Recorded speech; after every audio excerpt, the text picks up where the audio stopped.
Hello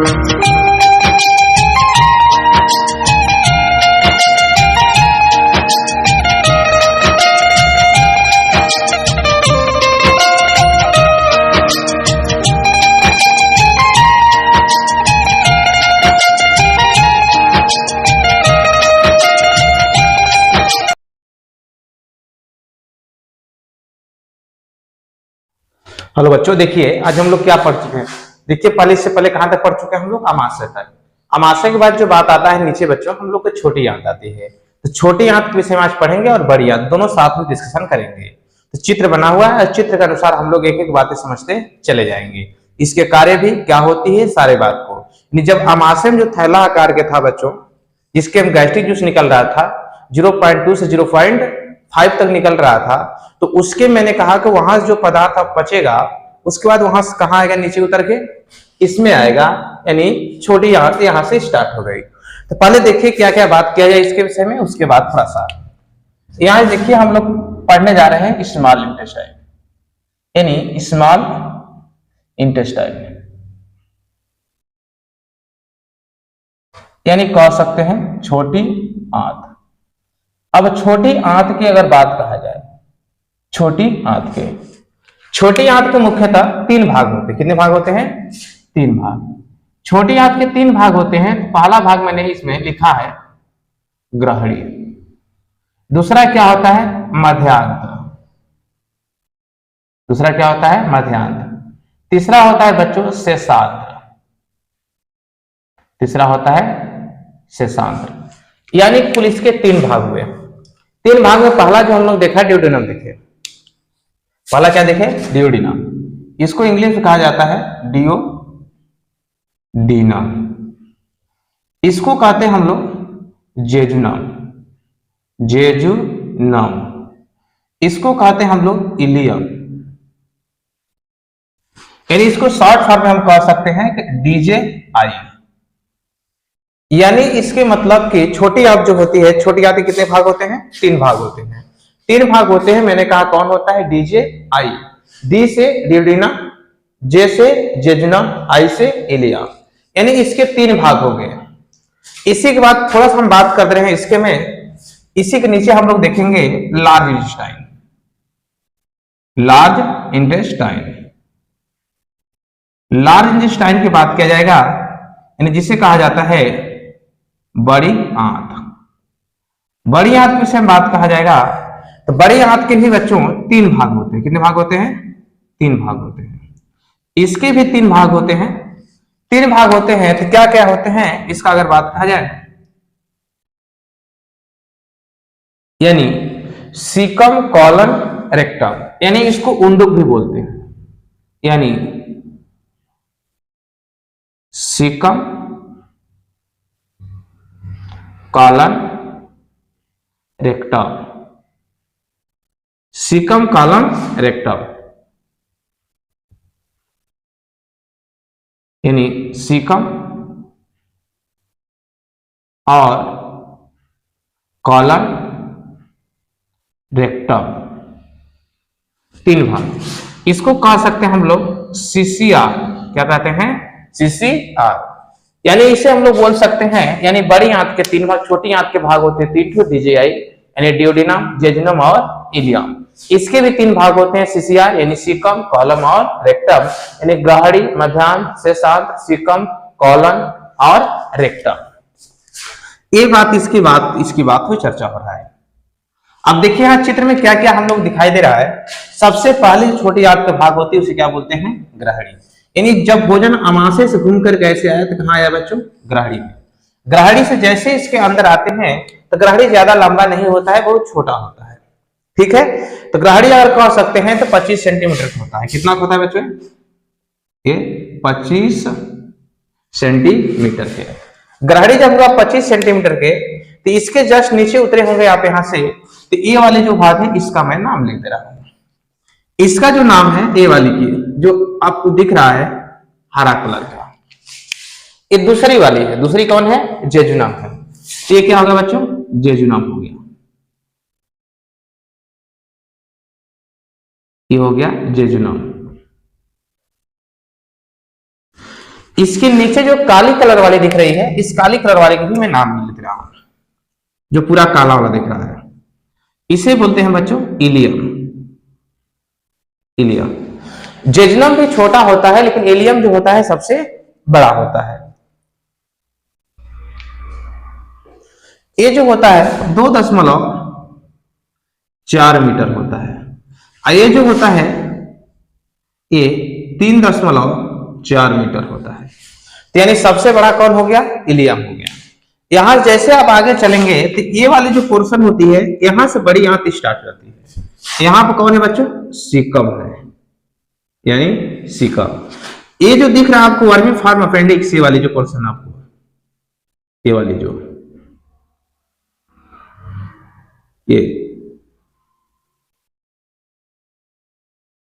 ये जो दिख रही है इसे कहते हैं अपेंडिक्स। सुने होंगे आप लोग। अपेंडिक्स यानी परिशेषिका। ये अवशेषी अंग है। ये क्या है? अवशेषी अंग का मतलब होता है तो पहले भी था अब भी है। ये हुआ यहां से मैंने इसका मुख्य भाग के विषय में। अब देखिए जो यहां से उठ रहा है ये जो 3 पोर्शन है ये कॉलन है। किसके पोर्शन है? कॉलन के। ये वाला जो पोर्शन है लास्ट वाला इसे हम लोग कहते हैं रेक्टम। इसे कहते हैं रेक्टम। लास्ट पोर्शन जो है इसे कहते हैं हम लोग एनस। क्या कहते हैं? एनस। अब यहां से इसके सारे पार्ट को मैं नाम लिखने जा रहा हूं। ये देखिए ये जो ऊपर जा रही है यहां से क्या जा रही है? ऐसे ऊपर ऐसे जाएगी, फिर यहां से टर्न हो कैसे आएगा? ऐसे। इस पे मैं एरो दिखा दे रहा हूं कि भोजन के मूवमेंट कैसे होता है। वैसे घूम के आया, ऐसे आया, फिर ऐसे गया घूम के, ऐसे आया, फिर घूम के ऐसे गया, फिर ऐसे आया घूम के, फिर एक चक्कर मार के ऐसे राउंड मार के। यानी भोजन इस प्रकार से मूवमेंट धीरे धीरे गति करते जाता है। अब देखिए यहां जो कॉलम ए वाली हुआ, ये जो पोर्शन हुआ ये ऊपर जा रहा है, इसे कहते हैं हम लोग एसेंडिंग कॉलम। एसेंडिंग कॉलम यानी एसेंडिंग कॉलम का मतलब हुआ इसको बोलते हैं आरोही। एसेंडिंग मतलब क्या होता है? आरोही। आरोही कॉलम हो गया। ये वाला जो होता है सीधा जाता है, इस कारण इसको कहा जाता है ट्रांसवर्स कॉलम। यही मैं लिख रहा हूं इसी में, ट्रांसवर्स कॉलम। नीचे जो आ रहा है लास्ट वाला इसे बोला जाता है डिसेंडिंग कॉलम। कहां लिख दो? इसी लिख रहा हूं, ठीक है। इसे कहा जाता है बच्चों डिसेंडिंग। Descending column. डिसेंडिंग मतलब होता है अवरोही। क्या होता है? अवरोही। यानी इसके 3 भाग आपको दिख रहे हैं। इसको कहा जाता है अनुप्रस्थ हिंदी में। क्या कहते हैं इसको? अनुप्रस्थ। हिंदी में लिख रहा हूं आप लोग को, आपको दिक्कत ना हो। इस वाले कहते हैं अनुप्रस्थ हिंदी में, अनुप्रस्थ खंड। यानी अनुप्रस्थ खंड होता है ये वाला। यानी आपको ये भी भाग लगा दिखाई दे देंगे। अब देखिए कैसे कैसे से होते होंगे। देखिए ध्यान से समझिए एक एक बातें। अब यहां से मैंने कहा कि सबसे पहले यहां देखिए आपका भोजन यहां से बढ़ के आया, अमाशय से कहां आ गया? छोटी जात की पहली भाग डियोडिनम में। डियोडिनम में जैसे आपने देखा यहाँ पे देखिए, यहाँ पे आपको दिख रहा है ये जो पोर्शन क्या इसे कहते हैं हम लोग? यकृत कहते हैं। यानी लीवर यानी जिगर एक व्यक्ति में सिर्फ अकेला होता है। इसके विषय में पर्सनली एक बार अलग से इसको देखा जाएगा। इसके बगल में जो ग्रंथि केवल लगी है यहाँ पे अग्नाशय। क्या है? अग्नाशय। यानी ये अग्नाशय है बच्चों, यहां सीधी बात कहा जाए अग्नाशय है। पैनक्रियाज होता है, ये भी ग्रंथि है। यानी इससे जो निकलने वाला है वो भी इसमें आएगा और जो इससे निकलने वाला है वो भी आएगा। यहां पर आपको दिख रहा है पित्ताशय यानी गैल ब्लैडर। क्या दिख रहा है? पित्ताशय यानी गैल ब्लैडर। यानी पित्ताशय के अंदर जो रस भरा है उसे बोलते हैं पित्तरस यानी बाइल जूस। यानी पित्त के लिए जो वर्ड आया बाइल आया है और सिस्टिक भी आता है, यानी ये पित्तरस हो गया और बाइल जूस। पित्तरस का निर्माण करने वाला कौन होता है बच्चों? यकृत होता है। यकृत निर्माण करके इसके अंदर जिस बैलून की एक गुब्बारा होता है उसके अंदर भरता है। पित्तरस जो होता है क्षारीय होता है, उसके विषय में सारी डिस्कशन की जाएगी। अब यहां से एक बात समझिए। अब यहां से भोजन कैसे मूवमेंट करके गति करते हुए, जैसे आपने भोजन किया ये इसके अंदर आया होगा, ऐसे ये मूवमेंट करते हुए गति करते हुए धीरे धीरे यहां नीचे आ रहा है। लेकिन जानिए कि इस छोटी आंत में यहाँ पे ग्राहड़ी में भोजन का पाचन नहीं होता है। जैसे यहां से इसकी कुछ एंजाइम इसके में निकलते हैं, लेकिन छोटी आंत की ग्राहड़ी में पाचन होता है, लेकिन बहुत कम होता है। बात कहा जाए इसका खुद से नहीं होता है। ये फूड है, ये क्या है? फूड है। जो आपने खाया, अमाशय से जो पचा हुआ भोजन, अपच भोजन वहां से नीचे आ गया मूवमेंट करके। जैसे इसके अंदर आएगा बच्चों, तो यहां से जो पित्त रस आएगा यहां से इसके अंदर, और यहां से जूस आएंगे। ये सब आएंगे तो दोनों के जो जूस होंगे इसी के अंदर आएंगे। अब इसको यहां से पचाना शुरू करेंगे। जब पचाना शुरू करेंगे तो जब पचने लगेगा तो यहाँ से छोटे छोटे टुकड़ों में हो जाएगा। जब टुकड़ों में होगा तो धीरे धीरे यहाँ से गति करना शुरू कर देगा। यहां से जैसे गति करेगा, अब देखिए इसके अंदर आ जाएगा, इसके अंदर आ जाएगा। यहां से मूवमेंट करते हुए, गति करते करते धीरे धीरे धीरे इसे मूवमेंट करते रहेगा भोजन। यहां से गति करते हुए धीरे धीरे धीरे, जैसे आप समझिए, सिंपल से यदि बात कहें तो आप यदि तेल पिराने जाते होंगे तो देखिए, जब तेल पिराने जाते हैं सरसों या तीसी का किसी का, तो देखिए जब ऊपर होती है वहां से मेन जो हालर होती है वहां से डाला जाता है और वहीं से सेट किया जाता है। एक तो पत्ती होती है, जो पत्ती लगी होती है, जिससे हम लोग सेट करते हैं कि कितना सरसों अंदर डालना है, या गेहूं पीसते हैं तो उसमें देखते हैं कि कितना हम लोग को डालना है। तो वही बात हुई, यहाँ से छोटे छोटे टुकड़ों में लगा टूटने और यहाँ इधर लगा और टुकड़ों में टूटने। तो आप समझिए जैसे क्या होता है कि जितने बार इसके सरसों को पेरा जाता है तो उस समय क्या होती है, वो तेईस उसको दबा करके पेरती है, यानी मूवमेंट करती है। उसी प्रकार हम लोग का बॉडी में जो मसल्स है ऐसे धीरे धीरे गति करती रहती है और धीरे धीरे उसको दबाती रहती है। अब समझिए दबाते दबाते क्या जानते हैं कि उसको दबाएंगे तो उससे रस निकलेगा। पानी में घुला हुआ है, जब रस निकलेगा तो रस धीरे धीरे लगता है निकलने के बाद जिस तरह का लगा तेल निकलने, और जो नहीं निकल पाता है, जो रह जाता है सॉलिड पदार्थ, वो बाहर निकलता है खरी रूप में। तो वही समझिए मनुष्यों के शरीर से भी यही केस होता है। धीरे धीरे ये समझिए यहाँ से आता है, ऐसे ही धीरे धीरे लगा इसका तेल निकलने लगा, धीरे धीरे इसको गलते गलते धीरे धीरे यहाँ से ये मूवमेंट करने लगा आगे। अब भोजन का धीरे धीरे अवशोषण हो रहा है।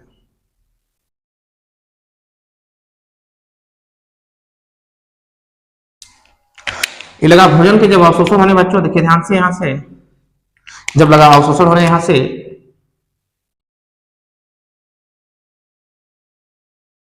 एक काला पोर्शन जितना है पूरा है। अब यहाँ से भोजन मूवमेंट करके यहाँ तक आने लगा, धीरे धीरे यहाँ से अवशोषण हो गया, धीरे धीरे ये लगा आगे मूवमेंट करने, गति करने लगा, यहाँ धीरे धीरे इसी मूवमेंट करते जाएगा आगे। ठीक है, अब जो पच गया ठीक है, जो नहीं पचा वो धीरे धीरे इसी मूवमेंट करते जाएगा और यहाँ से धीरे धीरे यहाँ से बाहर की तरफ जाएगा, यानी सॉलिड पदार्थ रूप में यहाँ से बदलते जाएगा। क्योंकि इधर पानी का भी लगेगा अवशोषण होने। अब जा रहे किसी भी गीली मिट्टी से यदि लगेंगे पानी को साफ करने तो फिर किधर लगे बदलने, ठोस पदार्थ में, यानी इधर से फिर बाहर निकाल दिया जाता है। तो ये देखिए इसी प्रकार मैंने कहा तो जिस प्रकार देखिए यहाँ से लगा गति होने, मूवमेंट होकर के इसका पाचन होते गया। सबसे अधिक पाचन जो होती है बात कहा जाए यहाँ से दिखा, उसके बाद कुछ इसके में पाचन हुआ, फिर वहां से आगे गया तो नीचे पाचन हुआ, यानी यहाँ तक जो हुआ जेजुनम में पाचन हुआ। जेजुनम के बाद जो इलियम होता है, इलियम में पाचन नहीं, यहाँ पे क्या होता है सबसे अधिक भोजन को अवशोषण किया जाता है। सभी भोजन को क्या किया जाता है, अवशोषण किया जाता है। भोजन को सबसे अधिक यहाँ अवशोषण किया जाएगा, ताकि जैसे समझिए आप सोखता जिससे पानी को खींचा जाता है, वैसे आप लोग ने जो पदार्थ को खाया है, प्रोटीन खाया, वसा खाया, घी खाया, जो भी खाया आपको, सारे पदार्थ को खींच के लिया जाता है, अवशोषण किया जाता है, उसको ब्लड में ले जाके डाला जाता है। यानी एक कंडीशन यहाँ पे देखने को हम लोग को मिलता है। यहाँ से उसके बाद यहाँ जैसे भोजन यहाँ से बचा, अब समझिए कि जब जो नहीं बचा वो खरी बच गया, वो खरी को धीरे धीरे बाहर निकाल दिया जाता है। इसको गुड मॉर्निंग गुड इवनिंग की टाइम आप लोग करते हैं। यही कंडीशन यहाँ से आप लोग को देखने को मिला। अब देखिए यहाँ पर जो होती है बच्चों, ये कंडीशन एक एक चीजें मैं बताते जा रहा हूं यहाँ से। यानी सबसे अधिक भोजन का जो अवशोषण होता है वो होता है इलियम में। सबसे लंबी भाग जो होती है आपको इलियम दिखा, सबसे छोटी जो हुई ड्यूडेनम यानी 25 सेंटीमीटर दिखा, और यहाँ से जो हुई पित्ताशय जो पित्तरस निकलता है वो कहाँ जाकर खुलता है, इसके अंदर। अब कैसे पाचन होता होगा उसके विषय में हम लोग बात करते हैं अभी तुरंत। अब देखिए एक चित्र तो बन ही गया यहाँ से। अब कैसे पाचन होगा, कौन कौन क्या निकलता होगा। इसके अंदर एक ग्रंथि पाई जाती है, गुर्नर ग्रंथि। इसके में देख लीजिए क्या क्या आपको मिला। स्मॉल इंटेस्टाइन छोटी आंत, 3 भाग होते हैं, ग्रहणी यानी ड्यूडेनम, उसका मध्यांत जेजुनम, उसके बाद क्या हुआ सेसांत यानी इलियम, उसका मैंने कहा लार्ज इंटेस्टाइन के 3 भाग होते हैं बड़ी आंत के, यानी सीकम, कॉलन और रेक्टम। उसके बाद मैंने कहा कि यहाँ क्या होता है बच्चों, पित्ताशय होती है। पित्ताशय क्या करता है, पित्त रस का निर्माण करता है, यानी यकृत पित्त रस का निर्माण करता है, और जो रस होता है वो कहा जाता है पित्ताशय में, वो बंद रहता है। समझिए एक बर्तन है जिसके मुंह से बंद करके रखा जाता है। और यहां से जो भोजन आपका आया ग्रहणी के अंदर, ग्रहणी में इधर से अग्नाशय से अग्नाशयी रस निकला, और पित्ता यहाँ से यकृत से जो निकला पित्त रस निकला, दोनों यहाँ आते हैं और पाचन का कार्य प्रारंभ कर देते हैं। और क्या निकलते हैं, पित्त रस क्या होता है उसके विषय में बात होगी। अब यहाँ देखिए भोजन पाचन हुआ, मोमेंट होकर इसे गति होकर के धीरे धीरे धीरे धीरे ये नीचे लगाने, जैसे उधर लगा मोमेंट करके इसे गति क्रमांकुचन होती है। इसके अंदर एक बात देखिए, यानी विलाई लगे होते हैं। विलाई का मतलब बहुत सारे कोशिकाएं ऐसे फोल्ड होते हैं। जब फोल्ड होते हैं, जैसे समझिए इसके अंदर कोशिका जो है ऐसे ऐसे पड़ी हुई है, जब ऐसे ऐसे पड़ी है, इसके जो भी पदार्थ पड़ेगा आसानी से अवशोषित हो सकता है। इसके मतलब अवशोषण के कार्य जो सबसे अधिक होते हैं बच्चों इलियम में होता है। इसमें होता है इलियम में, एब्जॉर्प्शन सबसे अधिक इलियम में होती है। अब अनुप्रस्थ यहां से अगर बात करें एब्जॉर्प्शन इलियम में, आगे यदि बात करें तो और देखिए आगे कैसे कैसे पाचन होता होगा, इसके विषय में सारी डिस्कशन मैं करने जा रहा हूं। स्क्रीनशॉट मार लीजिए, उसके बाद हम बता रहे हैं आपको।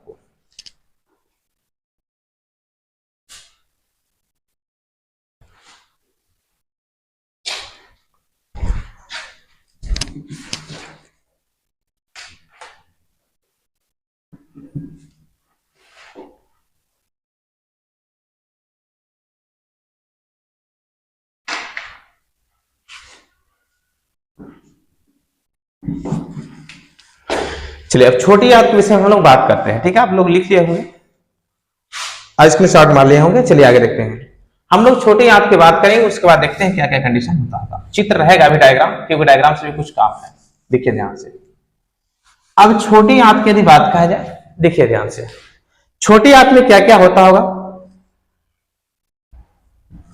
पहली बात तो हम लोग देख रहे हैं क्या से, छोटी आंत का पहला जो आकार है ग्रहणी में दिखा रहा हूं, क्या शेप है यार, इसको भूल रहा मैंने, सी शेप होती है। कैसी होती है, सी शेप, या कह सकते हैं यू शेप भी कहा जाता है, ठीक है। और ये जो होती है आपको दिख रहा है ऐसे यू आकार की, कौन है, कॉलम कैसा है, यू आकार के। अब देखिए यहां से अगर बात कहा जाए तो निकल कौन रहा है बच्चे, यहां से पित्ताशय जो निकलता है, पित्ताशय यानी गैल ब्लैडर। पित्ताशय जो निर्माण होता है यहां से, पित्ताशय का अंदर जो होता है बच्चों पित्तरस होता है। क्या होता है, पित्तरस, यानी जिसे कहते हैं बाइल जूस। बाइल जूस में क्या क्या होता होगा, बाइल जूस का निर्माण करने वाला कौन है बच्चों, यकृत है, लीवर है, आप नोट किए रहिएगा। अब पित्तरस में यदि बात कहा जाए तो क्या क्या होता होगा, इसके विषय में बात कहा जाए। इसका पीएच मान जो होती है, पहली बात तो ये क्षारीय होता है। पित्तरस कैसा होता है, क्षारीय होता है। पित्तरस क्षारीय होने के कारण मैंने कहा ऊपर अमाशय जो होती है क्या होती है, अम्लीय होती है। तो इसके मतलब इसके भोजन जो होता होगा क्षारीय होता जाता है, यानी अम्लीय माध्यम जो ऊपर से आता होगा उसे क्षारीय बनाने का कार्य कौन कर रहा होगा, पित्त रस। पित्त रस की जो होती है क्षारीय होती है, इसकी जो पीएच मान होती है 7.7 होती है। कितनी होती है, 7.7 होती है। उसके बाद मैंने कहा कि इसके में जो होती है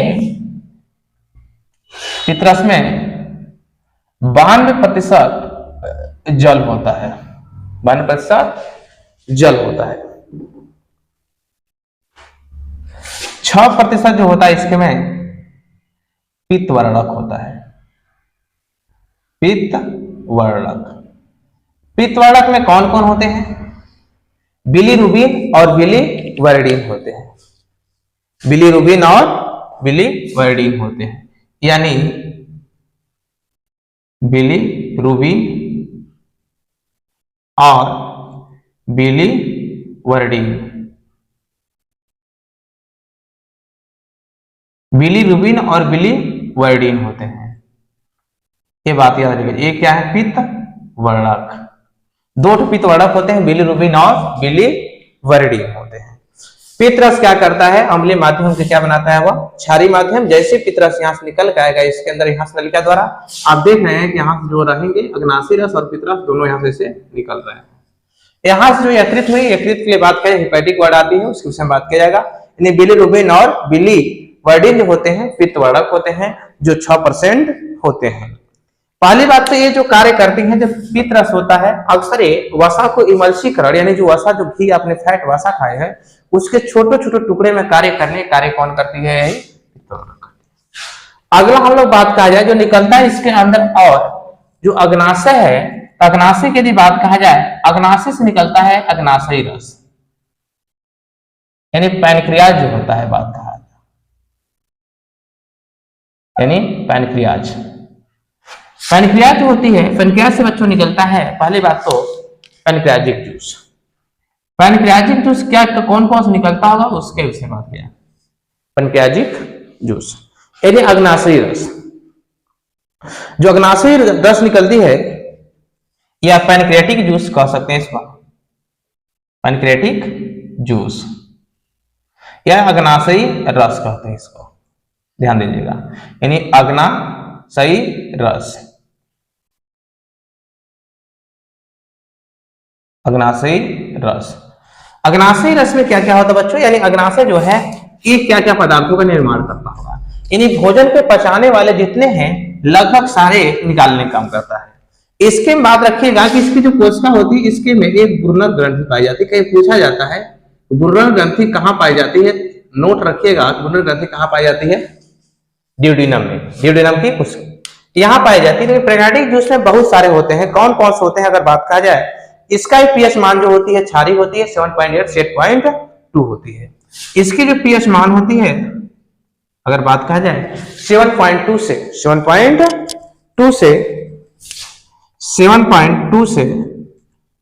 8.5 होती है, या कह सकते हैं यहां से 7.5 से 8.2 तक हुई। इसके पीएच मान यहां तक आपको देखने को मिलता है। अब इसके में कौन कौन सा होते होंगे उसके विषय में हम सारी चीजों को बात कर रहे हैं। इसके में ट्रिप्सिन होती है, कौन कौन होता होगा देखिए, ट्रिप्सिन,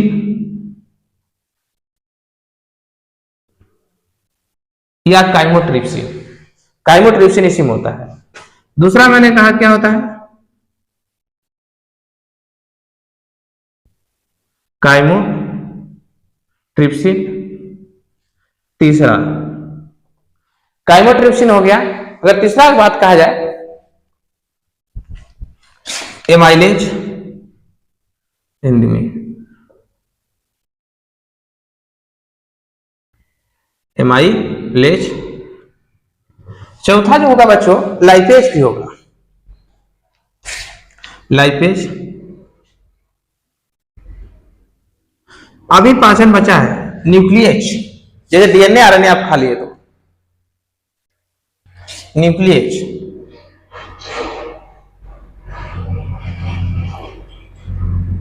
न्यूक्लियस। अभी बाकी है, अभी आंतरिक रस निकलते हैं,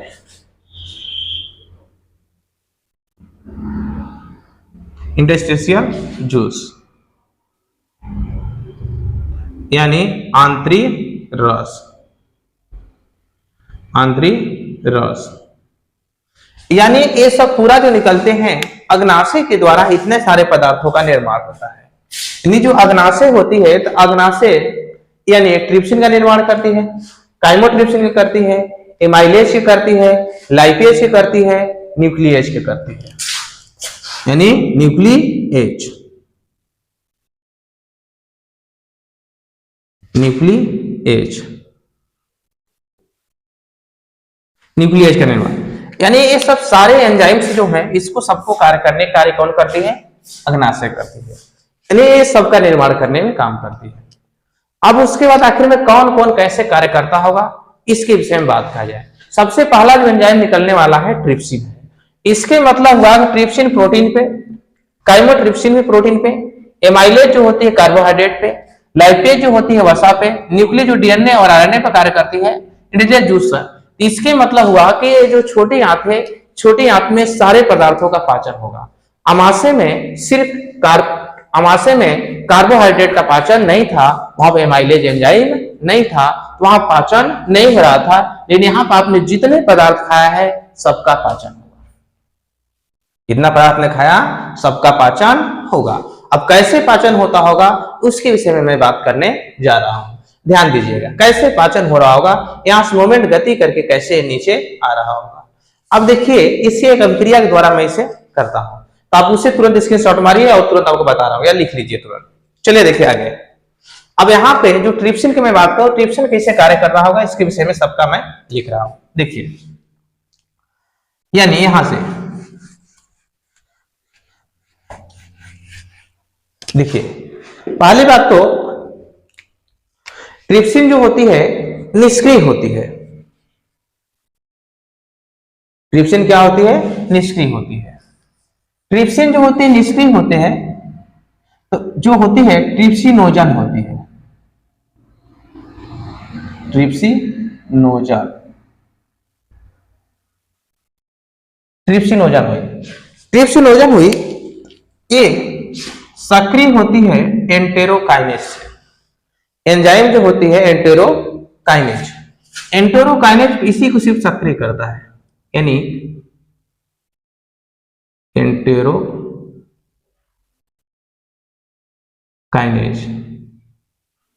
एंटेरोकाइनेज ने इसको सक्रिय किया। जैसे सक्रिय किया ट्रिप्सिन तुरंत बदल गई, ट्रिप्सिनोजन तुरंत बदल गई ट्रिप्सिन में। किसे बदल गई? ट्रिप्सिन में। तो यहां पे जो था ये निष्क्रिय था। क्या था बच्चों? निष्क्रिय था। जैसे यहां पहुंचा, यहां क्या हो गया बच्चों? सक्रिय हो गया। क्या हो गया? सक्रिय। यहां निष्क्रिय, वहां क्या हो गया? सक्रिय। जैसे सक्रिय हुआ तुरंत समझिए इसका नाम ही है ट्रिप्सिन, यानी प्रोटीन पे काम करेगा। इसका नाम ही है ट्रिप्सिन, यानी प्रोटीन पे कार्य करेगा। जैसे ट्रिप्सिन प्रोटीन पे काम करेगा, इसको तुरंत यानी यहां से ये काम करेगा प्रोटीन पे। प्रोटीन पे काम किया ट्रिप्सिन, ट्रिप्सिन तुरंत यहां प्रोटीन को बदल दिया। ये किसमें बदला होगा? Peptones plus polypeptide, polypeptides, polypeptides. अब उसके बाद जो पेप्टोन्स हुआ और जो पॉलीपेप्टाइड्स हुआ, इसके ऊपर जो कार्य करती है काइमोट्रिप्सिन भी कार्य करती है। लेकिन काइमोट्रिप्सिन जो होती है बच्चों पूरी, यानी ये भी कार्य करती है, यानी जो प्रोटीन होती है, और वहां भी जो होती है ट्रिप्सिन जो होती है, उसके बाद जितने एंजाइम इसके अंदर थे, यानी छोटी आंत के अंदर, यानी पहले सारे एंजाइम को सक्रिय करने का काम कौन करती है? ट्रिप्सिन करती है। वहां पेप्सिन करे तो यहां क्या करती है? ट्रिप्सिन। यहां पे जो होती है बच्चों काइमो ट्रिप्सिन, काइमोट्रिप्सिन। काइमोट्रिप्सिन भी क्या करती है? यानी पेप्टोन्स, पेप्टोन्स और पॉलीपेप्टाइड्स,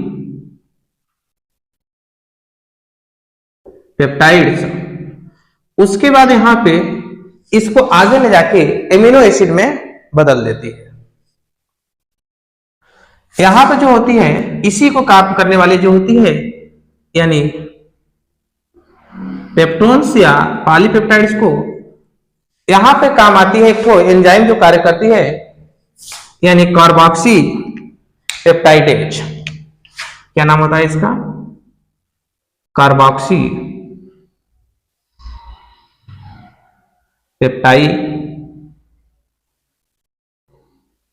पेप्टाइडेज। कार्बोक्सी पेप्टाइडेज जो होती है ये तुरंत पेप्टोन्स को बदल देती है एमिनो एसिड में। अब जानते हैं प्रोटीन का जो इकाई होता है वो क्या होता है? Amino acid. ये किसे बदल गया? एमिनो एसिड में, एमिनो एसिड में। ये बदल गया एमिनो एसिड में। ये इतना हुआ। अब देखिए उसके बाद जो कार्य करने वाले हैं, यानी कार्बोहाइड्रेट जो आपने खाया, तो कार्बोहाइड्रेट को भी पाचन होता है। यानी यहां पे मैंने कह दिया कि कार्बोहाइड्रेट, कार्बोहाइड्रेट्स, कार्बोहाइड्रेट पे जो काम करता है उसका नाम होता है एमाइलेज या अल्फा एमाइलेज। जैसे यहां पर काम किया बच्चों एमाइलेज, तुरंत ही बदल जाता है डाइसैकेराइड, मोनोसैकेराइड, डाइसैकेराइड्स, यानी ग्लूकोज और फ्रैक्टोज में इस टाइप में बदल जाएगा आसानी से। अब देखिए उसके बाद जो अगला होता है जो वसा होती है, वसा भी पाचन होता है। वसा पे काम करने वाला जो है बच्चों लाइपेज है। जो लाइपेज होता है इसे ग्लिसरॉल में बदल देता है। किसमें बदल देगा? ग्लिसरॉल में या ट्राइग्लिसरॉल, ग्लिसरॉल में बदल देगा। आसानी से इसके ऊपर इमल्सीकरण, इसके और छोटे छोटे टुकड़ों में जो कार्य कर देता है वो। उसके बाद यहाँ पर हम लोग बात करते हैं और भी एंजाइम जो होते हैं, न्यूक्लिक एंजाइम के जो पाचन करने वाले होते हैं। न्यूक्लिक अम्ल में जैसे आपने डीएनए खाया, आरएनए खाया, न्यूक्लिक एसिड। न्यूक्लिक एसिड की बात कहा जाए, न्यूक्लिक एसिड में होते हैं डीएनए और आरएनए दोनों, एंड ले रहे हैं एंड आरएनए, ये दोनों न्यूक्लिक एसिड में होते हैं। जैसे आप कोई भी फल खाएंगे, फ्रूट खाएंगे, कुछ भी खा रहे हैं खाना पीना, समझिए सबके अंदर डीएनए और आरएनए होता है। सबके अंदर जब डीएनए और आरएनए है तो आप ऑटोमेटिक खाएंगे भाई। तो इस कारण यहां से देखने को मिलता है। देखिए कैसे, जैसे डीएनए आरएनए खाएंगे यहां से तो आपको यहां पे जो पचाने वाला है ये न्यूक्लियेज एंजाइम। कौन है? न्यूक्लियेज। न्यूक्लियेज जब यहां से बात करेगा, यहां से न्यूक्लियेज एंजाइम कौन होता है? न्यूक्लियेज। जैसे न्यूक्लियेज यहां पर काम करेगा तब न्यूक्लियोटाइड्स में बदल जाएगा।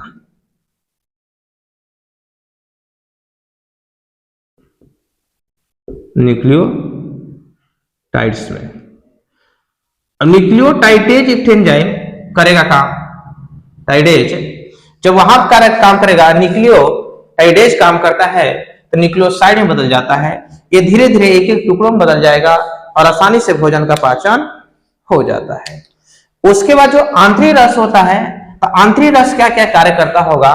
तो आंतरिक रस इसके नीचे वाले जो बच गए शेष, यानी अब इसके नीचे वाले में काम करने वाला जो कौन है? आंतरिक रस बच्चों। इसे लिखिए, थोड़ा सा आंतरिक रस के विषय में बात कर रहा हूं। उसके बाद अब बात कर देता है आंतरिक रस। देखिए इसको नोट कर लिया आप लोग, ठीक है, गेज में कर रहा हूं। अब बात करने जा रहे हैं आंतरिक रस का। ओहो मिट गया। आंतरिक रस यानी ये वाला जो हम लोग का है एसेंडिंग। अब यहां से हम लोग बात करते हैं आंतरिक रस का। आंतरिक रस के विषय में अगर बात कहा जाए,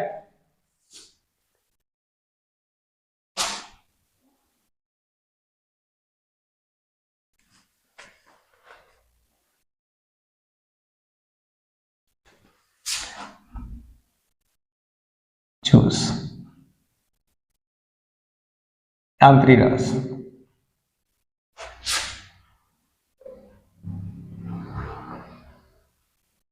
अब देखिए जो उससे पाचन हुआ था, अब उन लोगों को छोटे छोटे जो डाइसैकेराइड होता है सुक्रोज, जो डाइसैकेराइड हुआ था हम लोग कार्बोहाइड्रेट में, डाइसैकेराइड्स,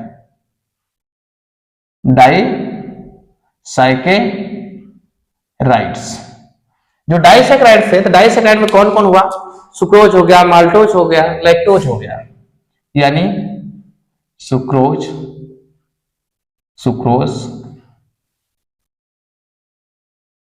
माल्टोज, लैक्टोज।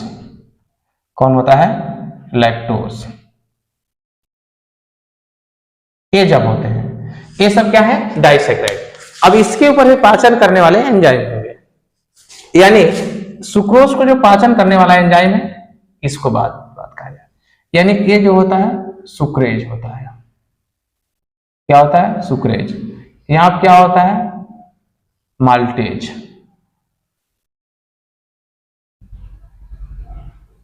यहां क्या होगा, लैक्टेज। ये एंजाइम इसको पाचन करेंगे। अब ये डाइसैकेराइड्स किस बदल जाएंगे, मोनोसैकेराइड में। सुक्रोज से बदलेगा, एक ग्लूकोज में बदल जाएगा। किसमें बदल जाएगा, ग्लूकोज में। एक किसमें बदल जाएगा, ये भी ग्लूकोज में बदल, एक ग्लूकोज प्लस फ्रैक्टोज, याद रखिएगा, ग्लूकोज प्लस, बढ़िया से बनते हैं, ग्लूकोज प्लस फ्रैक्टोज में। ये वाला जो बदलेगा बच्चों, एक ग्लूकोज ग्लूकोज, यानी glucose plus glucose, glucose glucose में। ये जो होता है दो भागों में टूटता है, यानी ग्लूकोज और गैलेक्टोज, यानी ग्लूकोज और प्लस में गैलेक्टोज।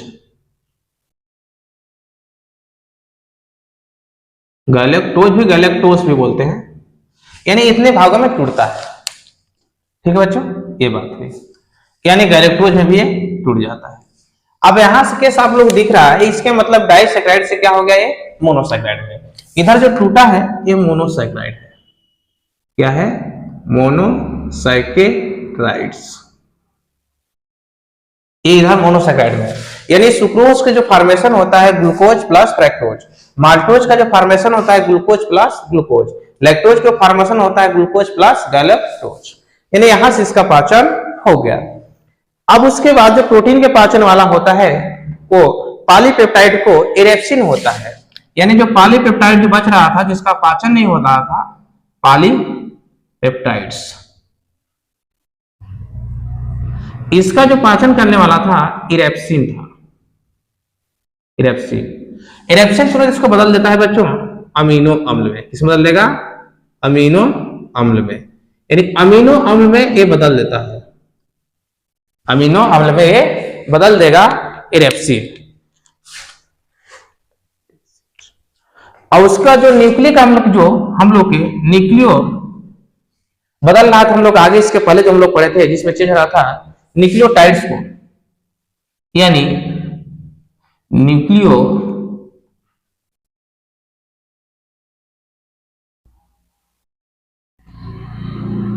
न्यूक्लियोटाइड्स को, इसके भी काम करने वाला जो एंजाइम होता है न्यूक्लियोटाइडेज होता है, न्यूक्लियोटाइडेज, यानी न्यूक्लियोटाइडेज।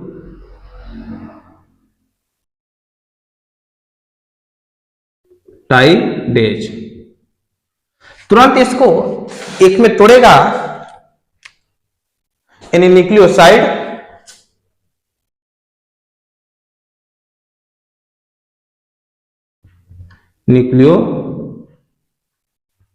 न्यूक्लियोसाइड्स, और उसके बाद प्लस में टूट जाएगा फास्फेट में। इसमें टूटेगा प्लस में फास्फेट में। अभी न्यूक्लियोसाइड में दो भाग टूटेगा, यहां न्यूक्लियोसाइडेज यहां पर काम करेगा। अभी न्यूक्लियोसाइड्स खत्म नहीं हुआ है, यानी न्यूक्लियोसाइड्स को इसके ऊपर एक एंजाइम काम करने वाला आएगा न्यूक्लियोसाइडेज। तब ये जाके इसको तोड़ेगा दो भागों में, यानी नाइट्रोजनी क्षार, और एक और तोड़ेगा यानी शर्करा में, यानी ये तोड़ देगा यहां पाके नाइट्रोजन बेस प्लस शुगर में। अब देखिए भोजन का फूड पाचन हुआ, यानी ये पूरा प्रोसेस जो आपको दिखाया यहां से एक एक स्टेप, आपको सारे स्टेप मैंने दिखाते चला गया। एक बार मैंने पूरा डायग्राम चित्र बना के दिखा दूंगा आपको, वहीं से सारी चीज डिस्कशन मैं करते चला जाऊंगा। उसका इसको और इसका 2 लेक्चर और चलेगा, उसके बाद ये चैप्टर हो जाएगा कंप्लीट। सारी बात आप लोग नोट कर लीजिए, कहां कंफ्यूजन कहीं भी। अपेंडिक्स के बाद यहां समझ थोड़ी सी इसकी वर्क। अपेंडिक्स जो परिशिष्टिका होती है बच्चों, पहली बात तो ये सेलुलोज का पाचन करती है, यानी डाइजेशन करती है। सेलुलोज यानी जो पौधों में, यही हम लोग बताता था कि जो हम लोग प्रजाति पहले थे वो भी पत्ते खाते थे, इसीलिए सेलुलोज जो यहाँ पर कार्य करता है पाचन के सहायता करता है। अपेंडिक्स में क्या होती है, कभी कभी चावल का कोई भी अगर फंस जाता है यहाँ पे, तो यहाँ अपेंडिक्स में सूजन हो जाती है, जिसकी वजह से व्यक्ति बीमार हो जाता है। ये भी आप ध्यान रखिएगा।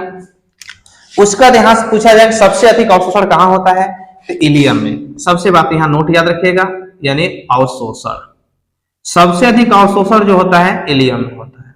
ठीक है, बड़ी आंत में भोजन का अवशोषण नहीं होता है, वहां पे अधिकतर जो होती है कुछ शराब की होती है अवशोषण, और थोड़ा बहुत जो होता है बच्चों कुछ कहा जाए तो लिक्विड यानी पानी का अवशोषण अधिक होता है बड़ी आंत में। बड़ी आंत में पानी का अवशोषण होने के कारण ये जो होती है मल जो होती है सोलिड हो जाती है, ठोस हो जाती है। उसके बाद यहां से मैंने बात कहा अवशोषण सबसे अधिक इसमें हो गया, और यहाँ पाचन सबसे अधिक यहाँ जो होती है ड्यूडेनम हुई, ड्यूडेनम से गई इलियम तक पाचन होती है। इसके में सबसे बड़ी पूछा जाए सबसे छोटी सबसे बड़ी क्या होती है बच्चों, इलियम होती है 3.4 मीटर के, 2.4 मीटर वो होती है 25 सेंटीमीटर के। तो ये आपको दिखाई दिया, यानी स्क्रीन भी आपको सारे क्वेश्चन आपको दिखा दिया मैंने। जो कौन कौन किसके भाग होते हैं सारे विषय मैंने लिख दिया। जहां भी कंफ्यूजन आपको, क्योंकि जो पेपर में आता है बच्चों 10 में आएगा भी, ये सबसे अधिक नंबर में आता है, इसका सचित्र वर्णन करने के लिए भी तो सारी बात को मैंने डिस्कशन कर दिया, इसे याद रखिएगा। यानी पहले पूछा गया प्रश्न बताइए पितरस निर्माण कौन करता है, यकृत करता है। ठीक है, ये सब और कौन किसका पाचन करता है, ये सारी बात को डिस्कशन हो गई है। अब कैसे कैसे इसका मूवमेंट गति सारे बात को यहाँ देखिए, एक बार जब पूरा बताएंगे तो मैं बता दूंगा सब कुछ। ठीक है बच्चे, स्क्रीनशॉट